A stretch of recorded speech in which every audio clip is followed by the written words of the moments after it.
Everything you've been taught about happiness is a lie designed to keep you weak, dependent, and perpetually dissatisfied.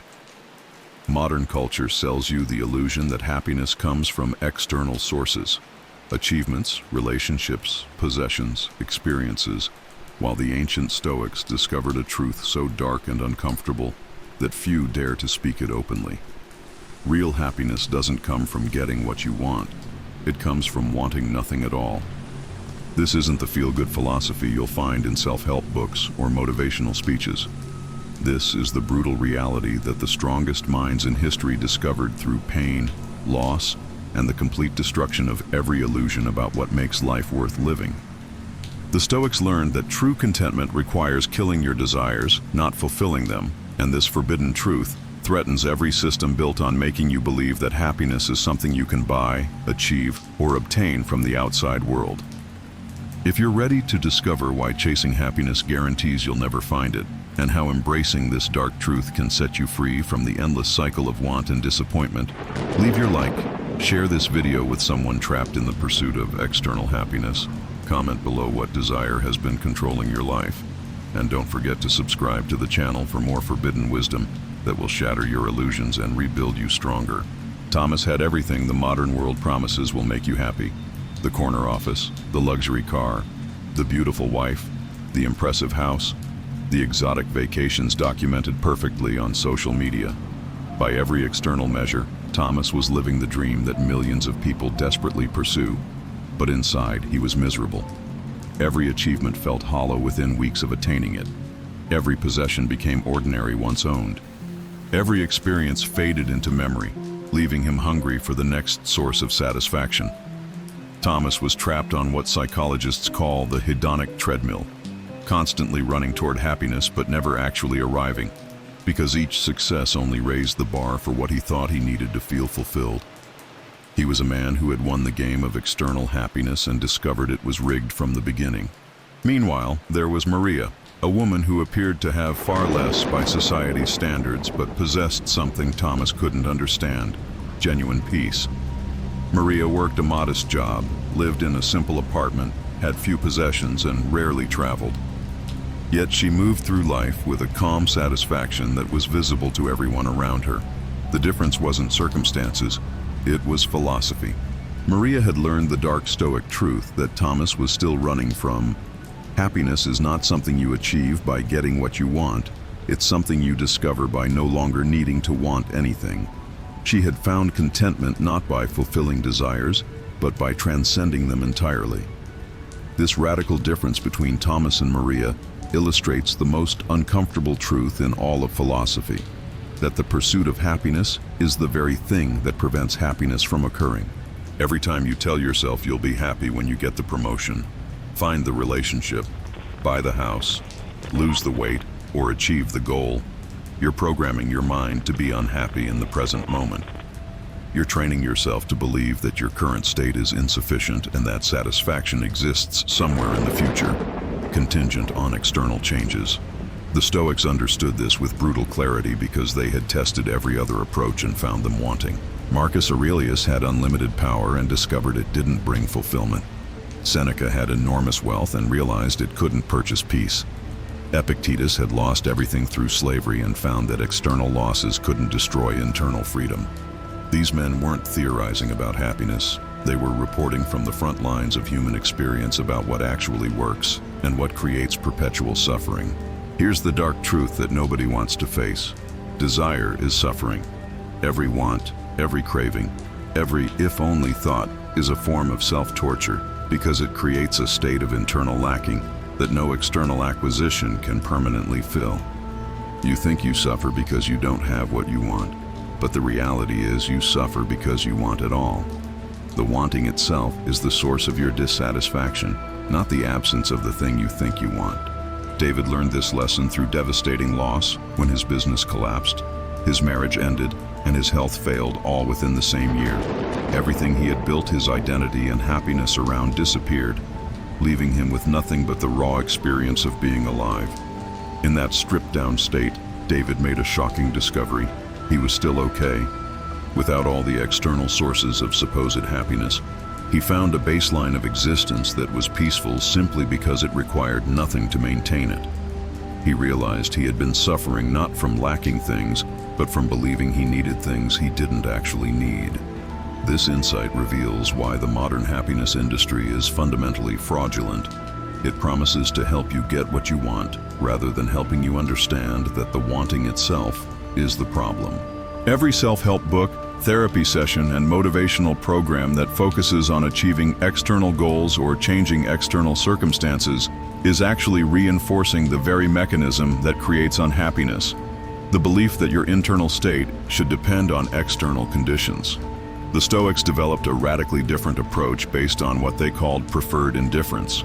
These are things that are naturally preferable: health over sickness, wealth over poverty, success over failure, but that are ultimately indifferent to your fundamental well-being. You can prefer these things and work toward them without making your happiness dependent on obtaining them.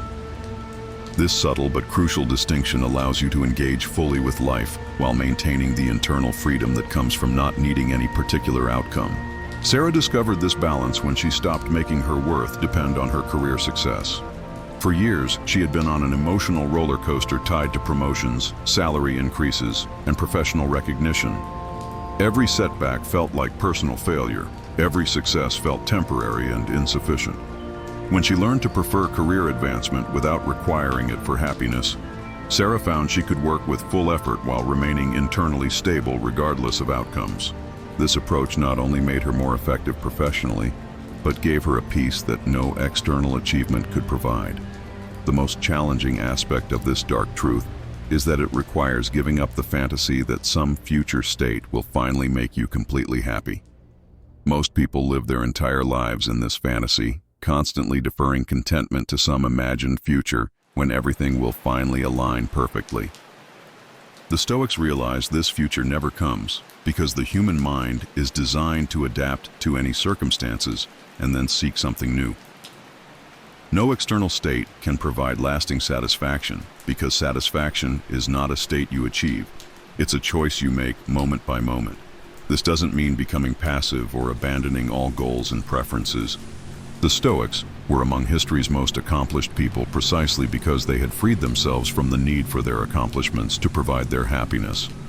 When you're not desperate for external validation, you can pursue excellence for its own sake. When you're not attached to outcomes, you can take appropriate risks. When you're not dependent on success for your sense of worth, you can handle failure without being destroyed by it.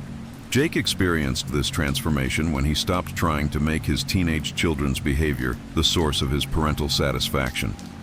For years, every bad grade, poor choice, or rebellious attitude had felt like a personal failure that destroyed his peace. When Jake learned to find fulfillment in being the kind of father he wanted to be, regardless of his children's responses, he discovered something remarkable. Not only did his own happiness stabilize, but his relationships with his children improved because they were no longer carrying the burden of being responsible for his emotional state. The practical application of this dark truth requires what the Stoics called negative visualization. Regularly imagining the loss of everything you currently believe makes you happy. This isn't morbid pessimism, but strategic mental training. By frequently contemplating the impermanence of all external conditions, you build the capacity to appreciate what you have without depending on it for your fundamental well-being. You practice finding contentment in the baseline of existence itself, rather than in the temporary additions to that baseline. Olivia mastered this practice when she began regularly imagining the loss of her health, her relationships, her possessions, and her circumstances. Initially, this was terrifying, but gradually she discovered that even in these imagined worst-case scenarios, something remained: her capacity to experience, to choose her response, to find meaning in whatever situation arose. This realization freed her from the anxiety of protecting external sources of happiness, and allowed her to enjoy them more fully precisely because she no longer needed them desperately. The deepest level of this teaching involves understanding the difference between pleasure and happiness. Pleasure is always temporary, always dependent on external stimuli, and always followed by a return to baseline or even dissatisfaction when it ends. Happiness, in the Stoic sense, is a steady state of inner contentment that doesn't depend on external circumstances and doesn't fluctuate based on temporary experiences. Most people confuse intense pleasures with happiness, and then wonder why they feel empty despite achieving everything they thought they wanted. This confusion is deliberately cultivated by consumer culture, because pleasure-seeking creates endless demand for products, services, and experiences. If people understood that genuine happiness comes from internal sources and doesn't require constant consumption, entire industries would collapse. The dark truth about happiness threatens the economic system built on creating artificial desires and then selling solutions to the dissatisfaction those desires create. Rachel broke free from this cycle when she realized that her shopping addiction was actually a happiness addiction. She was constantly buying things she thought would make her feel better, only to discover that the satisfaction was temporary and the emptiness returned quickly. When she learned to find contentment in what she already had and who she already was, the compulsive need to acquire new things simply disappeared. This wasn't deprivation, but liberation, freedom from the exhausting cycle of want and temporary satisfaction. The most radical implication of the Stoic approach to happiness is that it makes you completely independent of external validation, circumstances, and outcomes for your fundamental well-being. This independence is terrifying to systems and people who depend on keeping you dependent, dissatisfied, and constantly seeking external solutions to internal states. A person who has internalized this teaching cannot be controlled through promises of future happiness or threats of losing external sources of satisfaction. Adam discovered this independence when his company was acquired, and he lost the job that had defined his identity for 20 years. Instead of falling into despair about his lost status and uncertain future, Adam found himself oddly peaceful. He had been practicing Stoic principles for several years and had gradually reduced his dependence on external factors for his sense of worth and contentment. The job loss, while practically challenging, didn't destroy his fundamental happiness because that happiness had never been dependent on the job in the first place. Here's the forbidden secret that makes this truth so dark. Once you truly understand that happiness comes from wanting nothing, you realize that most of what society calls progress, success, and achievement is actually sophisticated forms of suffering. The businessman desperately climbing the corporate ladder is suffering from ambition. The influencer constantly seeking more followers is suffering from the need for validation. The consumer always wanting newer and better things is suffering from the illusion that external objects can fill internal voids. This recognition can be initially devastating because it means acknowledging that you may have spent years or decades pursuing things that not only don't provide lasting satisfaction, but actually prevent it from occurring. Every goal you set based on the belief that achieving it will make you happy is a postponement of happiness.